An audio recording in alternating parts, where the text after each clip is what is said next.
os seus familiares e o do lado falava, me dá um pouquinho de ar, por favor, só um pouquinho, a minha mãe vai morrer, minha tia vai morrer, né? Eu me emociono de lembrar porque foi horrível. Depois da repercussão dos vídeos, Thalita conseguiu a vaga, mas foi tarde demais. Foi questão de minutos, ela entrou e depois que a gente recebeu a notícia, assim, ela realmente não tinha conseguido. Esses dois enfermeiros não querem se identificar. Eles trabalham no Hospital 28 de Agosto, aqui em Manaus, onde tivemos acesso. Desde que começou essa crise do oxigênio, com que realidade vocês têm convivido? A gente vive uma realidade muito triste, onde os pacientes chegam e temos que escolher quem vai viver. Porque não tem leito, não tem equipamento, os médicos também estão sobrecarregados, o médico fica desesperado. Todo mundo, o recepcionista, o maqueiro também, todo mundo está super esgotado. Imagina se a enfermagem entrar em colapso também. Nas palavras desse médico da UTI do 28 de agosto, o retrato do caos. Tanto é verdade que ontem, o 28 de agosto, fechou as portas para atendimento externo. Doutor, somente nesse dia, onde eu tive acesso ao Hospital 28 de Agosto, morreram 213 pessoas em Manaus. Desse número, quantas pessoas morreram no 28 de agosto? Aproximadamente 40 pessoas. Em que eu coloco a superlotação dos hospitais? Foram fechados os hospitais de campanha, que serviam para diluir esses pacientes em todas as unidades. Agora estamos diante do médico que lidera sua categoria no estado do Amazonas, o Dr. Mário Viana. Ele descreve a situação de modo contundente. O que está acontecendo no Amazonas, faltar oxigênio em plena pandemia é inadmissível. A que o senhor atribui essa crise do oxigênio aqui no Amazonas? Eu acredito que não houve um planejamento do poder público do Amazonas para atender às necessidades de oxigênio na rede pública estadual. Exatamente quando se sabia que isso iria acontecer? Setembro de 2020. Nas portas das clínicas, familiares em agonia. Então, nós aqui fora, cada vez que chamam ali para dar uma notícia de que seu parente morreu, a gente pensa que o próximo é o nosso. E completamente indignados. Minha sogra ainda não morreu, porque os filhos estão se mobilizando para conseguir oxigênio para ela, porque senão ela já tinha vindo a óbito. Por conta própria, muitas pessoas saem pela cidade em busca de cilindros. E minha mão está toda suja. Isso aqui é de carregar oxigênio. Uma busca quase sempre em vão.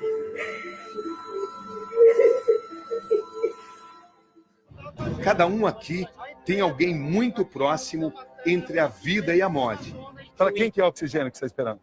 Eu, para minha mãe precisa muito de uma UTI. Eu estou rezando, a gente está movendo céus e terra para uma UTI. Eu perdi meu pai faz 7 dias já. Para quem é o oxigênio? É para minha cunhada. Como é que ela está? Muito mal. Muito Sei. mal. Conseguir um cilindro de oxigênio torna-se verdadeira obsessão. A procura pelo oxigênio gera ações desesperadas por parte da população. Estamos aqui em frente à Carbox, uma das empresas que fornece oxigênio aqui no estado, e essa é a situação. Todos vocês estão à espera de oxigênio. Sim. Você está à espera de oxigênio? Desde ontem, para minha avó. Eu estou desde ontem para o meu pai, eu vim para cá, aí a polícia pegou e bloqueou a nossa... De repente, o dono da empresa aparece. Ele se chama Marcelo Dutra, o proprietário da Carbox Gases.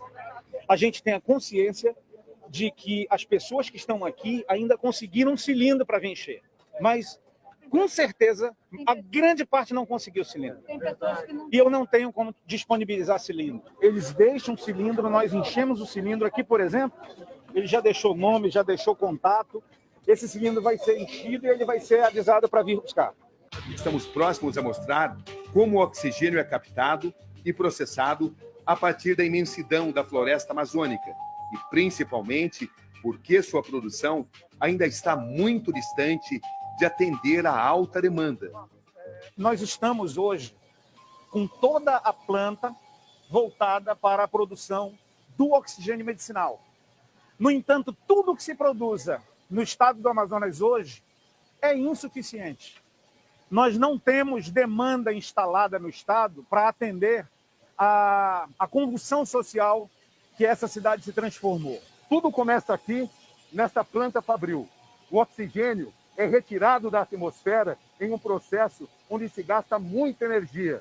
É o setor mais sensível dessa empresa. Qualquer problema que eu tiver aqui no fornecimento de energia ou no descompasso dessa máquina, significaria pelo menos de 12 a 15 mil metros cúbicos menos produzidos. Da planta, o oxigênio chega nesses tanques criogênicos na forma líquida. Uma parte já está indo direto para os isocontainers que vão abastecer hospitais na forma líquida para consumo imediato. E nós temos uma outra parte que está sendo levada para os tanques de enchimento de cilindro. Enquanto isso, mais um pequeno carregamento de cilindros de oxigênio é levado para gente desesperada, ávida por conseguir um cilindro que seja. Mais 40 cilindros serão entregues. A comoção é nítida. Isso para sua tia. Você acha que vai conseguir salvar? Se Deus quiser. As pessoas deveriam encontrar esse oxigênio nos hospitais. Não aqui. Não deveriam precisar vir aqui. Não, nem nessa empresa que não é contratada do governo, mas que está com toda a planta voltada. Isso aqui é uma situação de desespero, é o sintoma do desespero. Os relatos se multiplicam. Alguns têm sorte de conseguir o oxigênio. Comprar um cilindro desses não é nada barato. Quanto sai um cilindro daquele lá para vocês? Aqui. Vocês compram por quanto? R$600. Vocês pagam no próprio bolso. R$600. 600, 800 reais. Mas a maioria continua na fila de espera. Nós temos 3 idosos e 2 crianças em estado clínico hospitalar necessitando de oxigênio. Meu irmão está em casa necessitado. Os números de internações e mortes pela Covid-19 batem recorde. E ainda assim, não param de subir. A média móvel de mortes do estado cresceu 183% nos últimos 7 dias. E junto com a alta de casos, subiu também o consumo de oxigênio. A demanda corresponde ao dobro do que em abril e maio de 2020, quando houve o pico da pandemia no estado. O consumo diário hoje em hospitais públicos e privados é de 76.500 metros cúbicos na capital e outros 15 mil no interior. Mas as empresas locais que fornecem a substância têm capacidade de entrega de 28 mil metros cúbicos por dia, ou seja, quase 1/3 do necessário. Resultado: caos. A principal empresa fornecedora de oxigênio no estado do Amazonas está no olho do furacão. Trata-se da White Martins, que se defende. Nos últimos 15 dias, a demanda aumentou 5 vezes e segue crescendo fora de controle e qualquer previsibilidade. Esse é o prefeito de Manaus, Davi Almeida. Ele está apenas no 16º dia de mandato e já enfrenta a pior crise sanitária da história. O total de sepultamentos na cidade de Manaus desde quarta-feira explodiu. Na quarta-feira, 186. Na quinta-feira, 198. Na sexta-feira, 213. Eu acabo de receber aqui o relatório do sábado, 202 sepultamentos na cidade de Manaus. Na minha concepção, faltou planejamento, faltou atitude e eu creio que isso poderia ter sido evitado. Como é que o senhor descreve a situação nos hospitais aqui da cidade no momento? Cenário de guerra, tristeza, luto, pranto, dor. Manaus sofre. Enquanto ele é eleito prefeito da cidade, ele perdia a própria mãe, vencida pelo vírus da morte. Eu posso falar porque eu perdi minha mãe. Quando? Há pouco mais de um mês.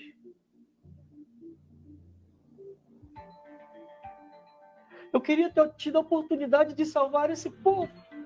A crise atual ganha para ele contornos ainda mais fortes. Esse vírus maldito tem destruído a vida de pessoas no mundo todo. Ele visitou a minha casa e levou no meu amor. Por que Manaus e o Amazonas chegaram a esse ponto? Em agosto, a Fiocruz já alertava para a chegada de uma segunda onda da pandemia e pouco tempo depois já havia sinais de que o oxigênio podia faltar. O cenário de guerra já é um velho conhecido por aqui. Em abril e maio do ano passado, a cidade e o estado já tinham vivido situações devastadoras. As covas coletivas do primeiro surto. Em meio a denúncias de superfaturamento e hospitais superlotados, onde se viam corpos e mais corpos levados aos contêineres tão frios quanto impessoais, as aglomerações, as festas clandestinas no final do ano e a renúncia frequente do uso de máscaras mostravam que as lições não tinham sido aprendidas. E a conta chegou. Uma conta muito amarga. Faltou dinheiro para o enfrentamento da segunda onda? O governo federal revela ter enviado 18 bilhões e meio de reais ao Amazonas em 2020, entre recursos e benefícios. Já houve um colapso no atendimento? É o sentimento que domina a população de Manaus. Hospitais de campanha, que agora salvariam vidas, foram fechados antes da hora. Por que o Estado não se preparou? Como explicar isso a uma população agora revoltada? O governador Wilson Lima não atendeu aos meus pedidos de entrevista.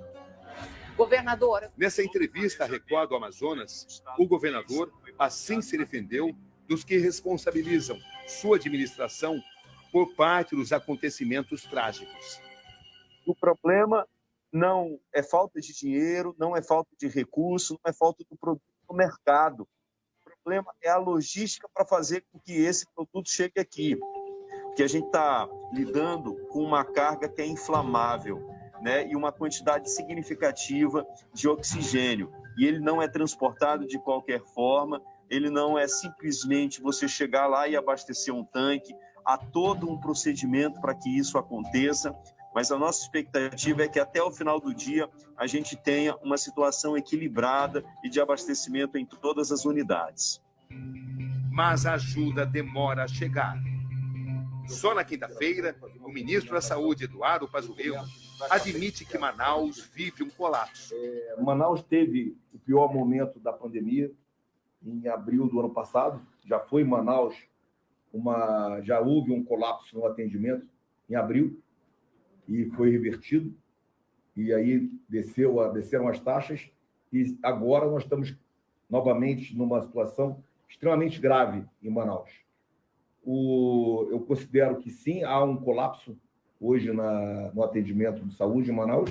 O ministro ressalta ainda as dificuldades logísticas por causa da posição geográfica da capital.